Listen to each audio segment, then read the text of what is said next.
ఈరోజు టాపిక్ ఏంటి అంటే మన ఇళ్లలో జరిగే ఆడవాళ్ళ మధ్యన జరిగే కొన్ని సరదా విషయాలు మాట్లాడుకుందాం. కొంతమంది ఆడవాళ్ళు అప్పుడప్పుడు కామెంట్ రూపంలో చెప్తూ ఉంటారు, ఇవి ఇంపార్టెంట్ కాదు కదా అని చెప్పేసి నేను ఎప్పుడూ పెద్దగా పట్టించుకోలేదు.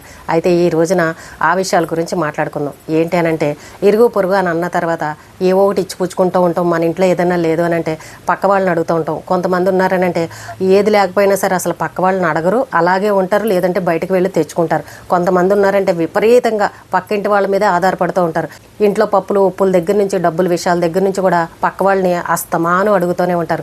చివరికి నడుపుకునే బండిని కూడా ఒకసారి బండిస్తారా, మా పిల్లల స్కూల్ దగ్గర దింపొస్తాం, ఒకసారి బండిస్తారా, మేము కిరాణా షాపుకి వెళ్ళొస్తాం, ఒకసారి బండిస్తారా, ఇప్పుడే ఇక్కడ వరకు వెళ్ళొస్తామని చెప్పేసి ఇలా బళ్ళు కూడా అప్పులు తీసుకునే వాళ్ళు ఉన్నారు. అలాంటి వాళ్ళని కూడా నేను చూశాను. అయితే ఒక ఆవిడ ఏమని కామెంట్ పెట్టారంటే, మా ఇంటి పక్కన ఒక ఆవిడ ఉంటుందండి, ఆవిడ ఎప్పుడు చూడండి మా ఇంటికి వచ్చి ఏదో ఒకటి అడిగి తీసుకువెళ్తూనే ఉంటుంది.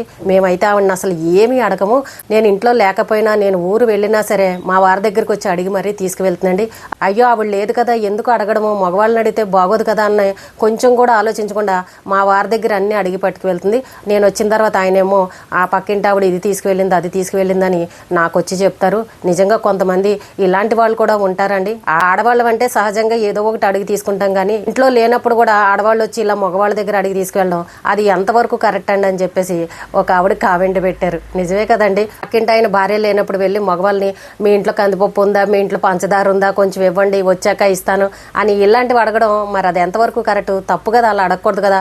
ఇలా అడగడం వల్ల ఏంటంటే లేనిపోయిన అనుమానాలు కూడా వస్తాయి. నేను లేనప్పుడు మా పక్కింటి ఆవిడ వచ్చి మా ఆయన దగ్గర ఇంకా ఏమి తీసుకువెళ్ళిందో, వీళ్ళిద్దరూ ఏం మాట్లాడుకున్నారని కొంతమంది అనుమానించే భార్యలు ఉన్నారనుకోండి, అలాంటి విషయాల్లో కూడా తగాదాలు అవుతాయి. కాబట్టి ఇరుగు పొరుగు అని అన్నప్పుడు ఇచ్చిపుచ్చుకోవడం అనేది సహజమే, కానీ అది విపరీతంగా ఉండకూడదు, మరీ విసుకొచ్చే విధంగా ఉండకూడదు, అవతల వాళ్ళు తిట్టుకునే విధంగా ఉండకూడదు. అలాగే ఇంకొక కామెంట్ ఏంటి అంటే, ఎప్పుడు కూడా నేను ఎవరో ఒకరికి ఏదో ఒకటి వేసిస్తూ ఉంటానండి. బాక్సుల్లో పచ్చళ్ళని, ఏదైనా పండగలప్పుడు ప్రసాదాలని, ఇలాంటివన్నీ తెలిసిన వాళ్ళకి ఇస్తూ ఉంటాం. కానీ ఒక్కరు కూడా బాక్స్ తీసుకొచ్చి ఇవ్వరండి, ఇంకా ఆ బాక్సులు అటే వెళ్ళిపోతూ ఉంటాయి. పైగా నేను అప్పట్లో టప్పర్వేర్ బాక్సులు కొనుక్కునేదాన్ని. ప్లాస్టిక్ బాగుంటుంది కదా, అందంగా ఉంటాయని చెప్పేసి ఎక్కువ రేటు పెట్టి అలాంటి టప్పర్వేర్ బాక్సులు కొనుక్కుంటే ఈ రోజున మా ఇంట్లో ఒక్క బాక్స్ కూడా లేదు.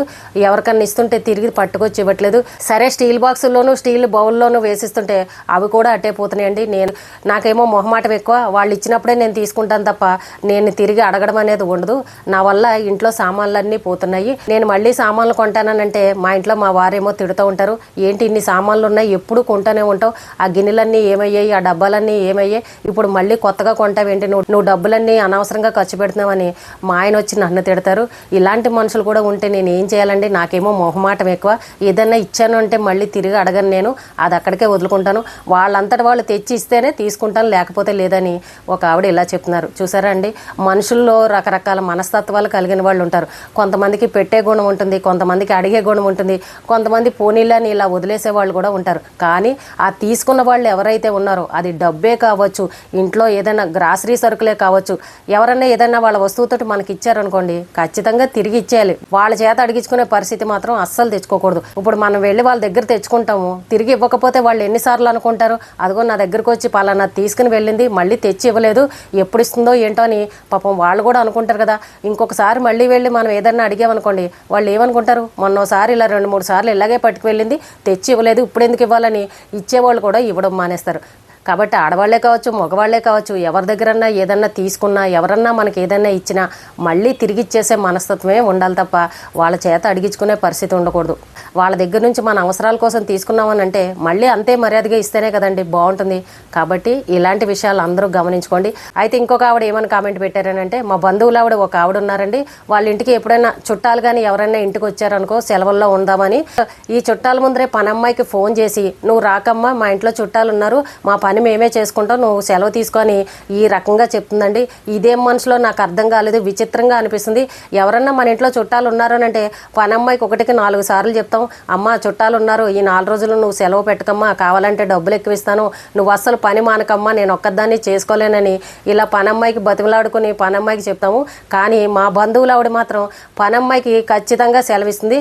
అదేంటి ఇంతమంది ఉంటే పనమ్మాయిని రావద్దంటావని ఆ బంధువులు అడిగితే ఏమని చెప్తున్నానంటే, అందరం మనవాళ్ళమేగా, మనమేగా, మన పరిమాణం చేసుకుంటే తప్పే ఉంది, అందరూ తలో చెయ్యేస్తే పని తొందరగా అయిపోతుంది, ఎందుకు ఆ అమ్మాయిని ఇబ్బంది పెట్టడం, ఆ అమ్మాయి కూడా ఇంకో 4 ఏళ్లలో చేసుకోవాలి కదా అని ఇలా పనమ్మాయికి రావద్దు సెలవు తీసుకో అని చెప్పే ఆవిడ కూడా ఉందంట. అంటే ఎంత విచిత్రంగా ఉందో చూడండి.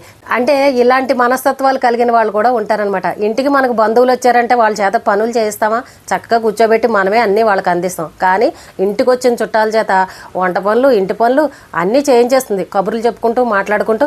అంటే ఇంత విచిత్రమైన మనుషులు కూడా ఉన్నారు. మనం సొసైటీలో రకరకాల మనుషుల మధ్యన బతుకుతూ ఉంటాం. మన ఇరుగు పొరుగు వారు మన మనస్తత్వమే ఉండాలని అంటే ఉండరు. కాబట్టి కొంతమంది తీసుకున్న వాళ్ళు ఎగ్గొట్టాలని చూస్తారు, కొంతమంది ఎదుటి వాళ్ళు ఏమీ పెట్టకపోయినా సరే వీళ్ళకి పెట్టే మనస్తత్వం ఉండి చక్కగా అన్నీ పెడుతూ ఉంటారు. కాబట్టి మనం కూడా అలాగే ఉండాలి. ఎవరి దగ్గరన్నా ఏదైనా తీసుకున్నామనంటే మర్యాదపూర్వకంగా ఇస్తేనే అది అందం. అది ఒక చిన్న గ్లాస్ అయినా, కప్పు అయినా, ఒక వస్తువు అయినా, ఏదైనా సరే మళ్ళీ రెండోసారి అడిగామంటే ఇచ్చేలా ఉండాలి కదా. అలా ఉండండి. ఎవరన్నా మనకి ఏదన్నా వేసి ఇచ్చి డబ్బా అడిగారు అనుకోండి, చూడు ఈ డబ్బా కోసమే అడిగేసింది, ఇదో పెద్ద కాస్ట్లీ డబ్బా లాగా, ఈ డబ్బా తీసుకుని మనం ఏం చేసుకుంటామని అవతల వాళ్ళు అనుకుంటారు. కానీ ఆ డబ్బా వల్ల ఉపయోగం ఏంటనంటే మళ్ళీ ఎవరికన్నా ఏదన్నా వేసి ఇవ్వాలన్నా, లేదు అంటే వాళ్ళకే మళ్ళీ ఏదైనా పెట్టి ఇవ్వాలన్నా ఆ డబ్బాతోటి చాలా పనులు ఉంటాయి. అప్పటికప్పుడు వెళ్ళి బజార్కి వెళ్ళి కొనుక్కోవాలని అంటే అయ్యే పని కదా కదా.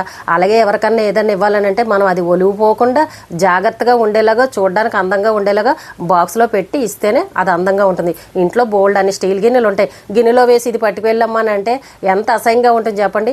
అందుకోసమే చాలామంది ఎవరికన్నా డబ్బాలు ఇచ్చారంటే తిరిగి అడుగుతూ ఉంటారు. కొంతమంది వాటిని వదిలేసుకుంటూ ఉంటారు. ఇంట్లో ఎన్ని గిన్నెలు ఉన్నా సరే ఒక్క చెంచా పోయినా, ఒక గిన్నె పోయినా ఆడవాళ్ళ మనసంతా ఆ గిన్నె మీద, చెంచా మీద ఉంటుంది. ఆ డబ్బాల గురించి ఆలోచిస్తారు. పలానా వాళ్ళకి ఆ బాక్స్లో అది పెట్టించనే, తెచ్చి ఇవ్వలేదని మనం ఆ బాక్స్ని తలుచుకుంటూనే ఉంటాం. ఆడవాళ్ళ మనస్తత్వాలు అలా ఉంటాయి అనమాట. కొంతమంది ఇలా విసిగిచ్చే వాళ్ళు కూడా ఉంటారు. ఇరుగు పొరుగు అనగానే ఏదో ఇస్తున్నారు కదా అని చెప్పేసి ఓ ఇష్టం వచ్చినట్టు అస్తమాన్ని అడిగారు అనుకోండి, ఎంత చిరాగ్గా ఉంటుంది, ఎంత అసహ్యంగా ఉంటుంది. ఇంతకు ముందు కాలంలో ఏంటంటే గమ్ముని షాపుకి వెళ్ళి కొనుక్కోవాలన్నా, ఎక్కడికన్నా వెళ్ళాలన్నా ఇంట్లో మనుషులు లేరు అనుకోండి, పక్కింటి వాళ్ళ దగ్గర తీసుకుంటారు. మళ్ళీ మన ఇంట్లో మగవాళ్ళు రాగానే తీసుకురాగానే మళ్ళీ వాళ్ళకి ఇచ్చేస్తూ ఉంటాం. కానీ ఇప్పుడు పరిస్థితులు ఎలా ఉన్నాయి, ఫోన్లో టిక్మని ఆర్డర్ పెట్టామనంటే 10 నిమిషాల్లో ఇంటికి వస్తున్నాయి. మనం ఏ షాప్కి వెళ్లకుండానే మన ఇంటికి అన్నీ వస్తున్నాయి. ఆర్డర్ పెట్టుకునే సౌకర్యం ఉంది కాబట్టి పక్కింటి వాళ్ళని ఎక్కువగా అడగాల్సిన అవసరం లేదు. ఇంకా ఏంటంటే మిడిల్ క్లాస్ వాళ్ళు, కొంచెం చదువుకోలేని వాళ్ళు, ఇలా ఆర్డర్లు పెట్టుకునే అలవాటు లేని వాళ్ళు, ఇలాంటి వాళ్ళు ఇరుగు పొరుగు వారిని ఏదో ఒకటి అడుగుతూ ఉంటారు. కాబట్టి ఇవన్నీ సహజమే. కాబట్టి మనకి ఎవరన్నా ఏదన్నా వేసి ఇచ్చారనుకోండి, తిరిగా బాక్స్లో ఏదో ఒకటి పెట్టి ఇవ్వడమో, లేదంటే వాళ్ళ బాక్స్ వాళ్ళకి ఇవ్వడమో, ఇలాంటివి చేయండి. పాపం వాళ్ళకు కూడా చాలామంది మనలాగే తెలిసిన వాళ్ళు ఉంటారు. అందరికీ తలో గిన్నెలోను తలో బాక్స్లోను వేసి ఆ బాక్సులన్నీ ఇంటికి రాకుండా పోతే ఇంట్లో ఎన్ని సామాన్లు పోతాయి చెప్పండి. మళ్ళీ అన్నీ కొనుక్కోవాలంటే కష్టమే కదా. కాబట్టి ఆడవాళ్ళందరూ అర్థం చేసుకోండి, ఇవి ఎక్కువ మన ఇళ్లలోనే జరుగుతూ ఉంటాయి. గిన్నెల కోసం, డబ్బాల కోసం, కప్పుల కోసం వెతుక్కుంటూ ఉంటాం. అలాగే ఇంట్లో ఆడవాళ్ళు కనుక లేరు అనుకోండి, వెళ్ళి మగవాళ్ళని మాత్రం అడగండి. అదే అలసిగా తీసుకుని మగవాళ్ళు ఏమన్నా అనొచ్చు. లేదు అనంటే భార్యలు అనుమానించి గొడవలు పెట్టుకోవచ్చు. నేను లేనప్పుడు నువ్వు ఆవిడకి ఎందుకు ఇచ్చావు, ఆవిడతో ఎందుకు మాట్లాడవని అనుమానించే భార్యలు ఉన్నారనుకోండి, మగవాళ్ళ పరిస్థితి అంతే. కాబట్టి ఇలాంటి చిన్న చిన్న విషయాలన్నీ గమనించుకోండి. ఇరుగు పొరుగు అందరూ సఖ్యతగా చక్కగా ఆనందంగా ఉండండి. అంతేగాని ఇలాంటి చిన్న చిన్న విషయాలకి ఎవరూ తగువులు పెట్టుకోవద్దు. అలాగే ఎవరైనా మనకి ఏదన్నా ఇచ్చారనంటే తిరిగి ఇచ్చేసేలాగా ఉండండి. ఈ రోజుకి ఇదేనండి. రేపు మళ్ళీ మరొక విషయంతో మళ్ళీ కలుద్దాం.